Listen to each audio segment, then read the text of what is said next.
conciencia que estamos vivos de milagro, decía recién Nacho, el vecino. Vamos a hablar ahora con Jorge todas las dudas que ha dejado esto, porque es realmente tremendo. Y es verdad también lo que decía Nacho, si esto hubiera sido a la tarde o un poco más temprano tal vez, una tragedia tremenda podría haber sido. Vamos a mostrar, terrible. les vamos a mostrar ahora. Recién Esteban hablaba de ese automóvil que se salvó de milagro, pero por así, un pelito. nada.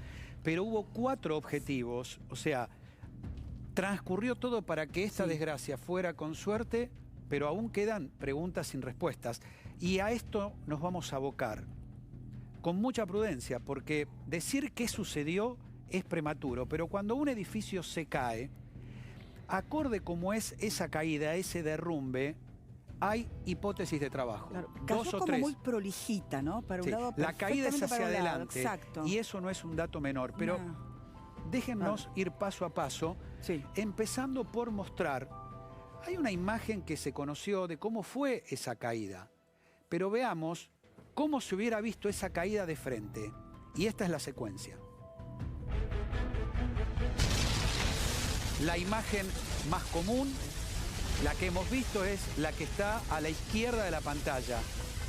Pero hacia la derecha, una recreación realizada en una universidad muestra sobre imágenes reales ocurridas en distintas partes del mundo cómo es una caída hacia adelante y todo lo que pudo haber pasado.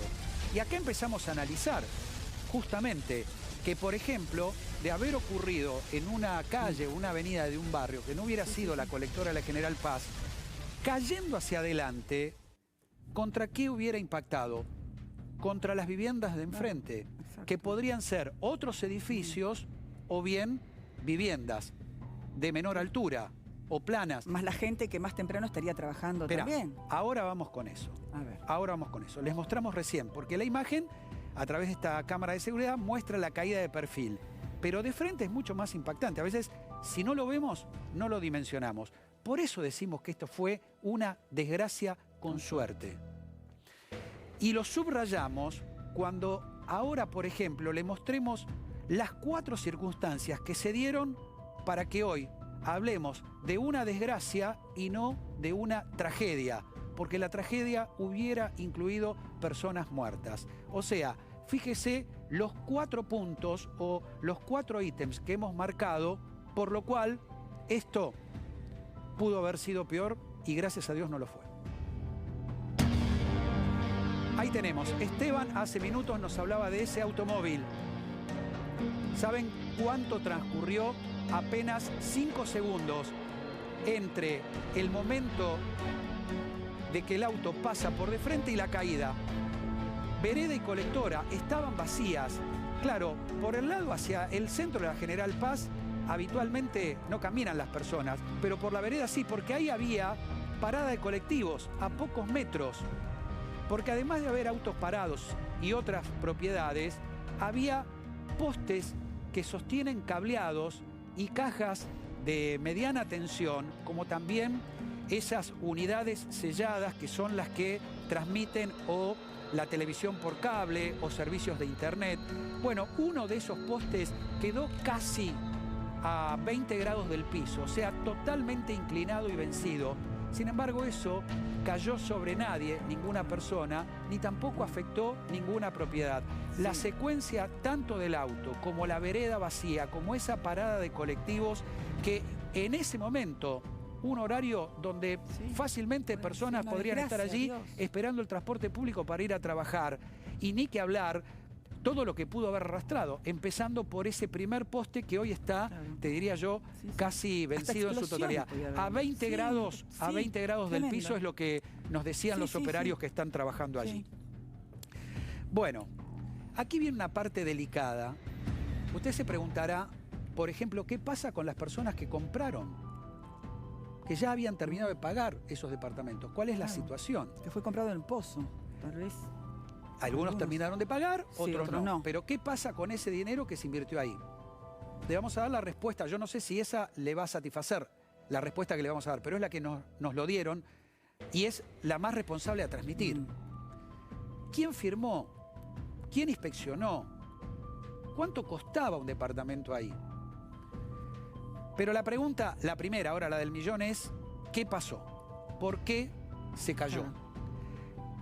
Allá por los años 70 u 80, cuando se construía de manera irresponsable y con casi ningún control, aún en la ciudad de Buenos Aires, había lamentablemente situaciones donde edificios se caían, total, parcialmente. Recuerdo uno en la avenida Sainz y avenida Caseros, casi pegadito a una estación de servicio. Bueno, hoy la realidad en esa esquina es otra, pero fue una de las situaciones más impresionantes. Le estoy hablando década del 70, básicamente, ¿no?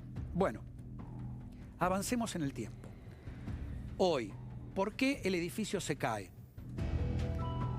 Las pericias lo van a confirmar, pero hay algunas hipótesis, 3, de lo que sucede técnicamente para que un edificio caiga como cayó. ¿Y cómo cayó?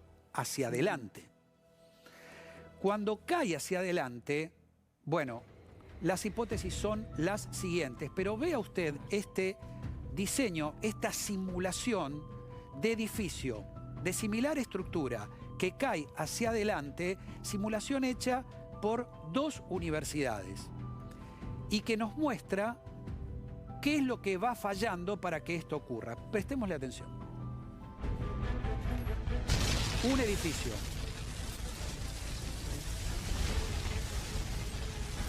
Cuando cae hacia adelante, la falla está en la parte inferior, en lo que sería el suelo. El edificio tiene un núcleo rígido, tiene un centro de masa, un punto de gravedad. Se empieza a producir una torsión en la planta, algo se mueve, es como si el piso se aflojara. Para explicarlo en términos bien sencillos,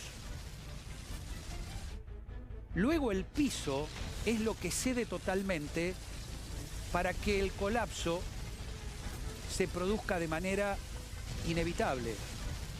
Cuando el piso se afloja, no tenés salida. ¿Y por qué estamos poniendo la atención?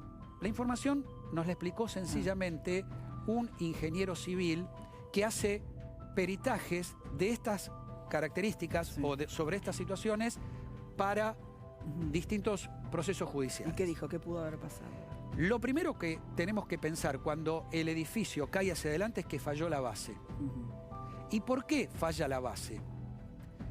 Por mal cálculo. Esto no suele ocurrir porque esto tiene que ver directamente con la pericia del arquitecto y hoy, digamos, nadie le confía una obra a un arquitecto que no tenga trayectoria o que no pueda acreditar sus conocimientos. O sea, una falla en el piso, una falla de cálculo en la estructuración del piso o problemas de socavamiento. Bueno, algo habló Nacho, el vecino, también dijo. Sí.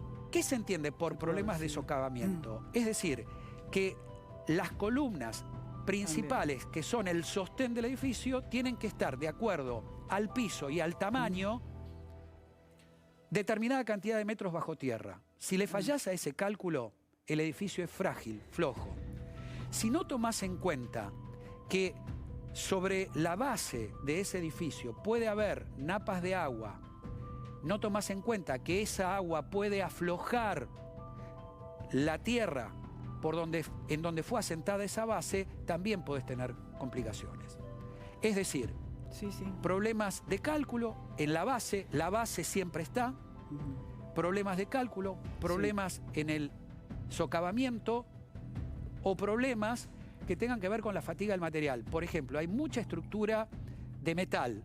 Vos podés comprar estructura de metal de buena calidad o de mala calidad. La de buena calidad tiene una lámina que protege a ese material metálico de la corrosión. El peritaje se va a encargar justamente de ver qué calidad era. Bueno, entonces tenemos estas 3 miradas. Si cae hacia adelante, el problema tiene que ver con la base. Los problemas de la base tienen que ver con los cálculos, es decir, a qué profundidad o con el socavamiento. Si abajo, por ejemplo, había tierra floja, circulación de agua no verificada, no prevista, no contemplada en la elaboración de los cálculos. También hay un detalle que tiene que ver con la economía. Y es el siguiente, para socavar vos alquilás máquinas. El alquiler de esas máquinas cuesta muy caro. Y a veces para reducir costos apurás la acción de socavar. Eso también impone riesgos. Bueno, Sí, a ver, hacer un edificio... Además que no se podía, era muy alto el edificio, en Ahora- realidad ahora hubo denuncias al respecto. Ahora te voy a contar. Perfecto. ¿Quién hizo A el ver. diseño del edificio? El arquitecto Jorge Álvarez. ¿Está matriculado? Sí, está matriculado. ¿Tiene denuncias anteriores? No las hemos encontrado.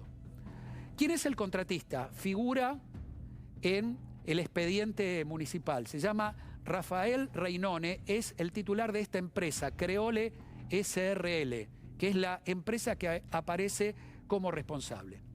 ¿Quién firma el plano? Dino Poltronieri. ¿Y quién es Dino Poltronieri? El director de obras particulares del municipio de 3 de febrero. Preste atención acá. A ver. El plano de origen fue aprobado en el año 2015, es decir, cuando los funcionarios atinentes a esta área pertenecían a la gestión anterior. Pero aquí nadie puede decir del otro, la culpa es del que pasó. ¿Por qué razón? Porque la última inspección fue realizada el 10 de mayo del 2019. ¿Cada cuánto se hacen las inspecciones? Bueno, eso lo marca el inspector. Hay un protocolo, pero, por ejemplo, si hay denuncia de los vecinos, si observa fallas... Bueno, denuncia de una abogada hubo, de una vecina abogada. Por eso. Sí. Ahora, ¿cuál fue la evaluación del inspector cuando fue a realizar esa inspección frente a las denuncias ya existentes? Sí. Un punto que también tienen que aclarar. ¿Qué pasa con las personas que compraron? Claro. Bueno, hasta ahora nadie sabe. El que puso la plata allí y se le derrumbó el edificio hoy no sabe si la puede recuperar. No decimos que esto termine así, pero no lo sabe.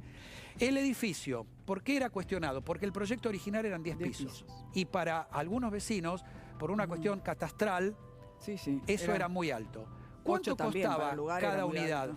No costaba poco dinero, 90 metros cuadrados, un 3 200, ambientes, $230.000. Señoras, señores, por esto no estamos hablando de algo más grave.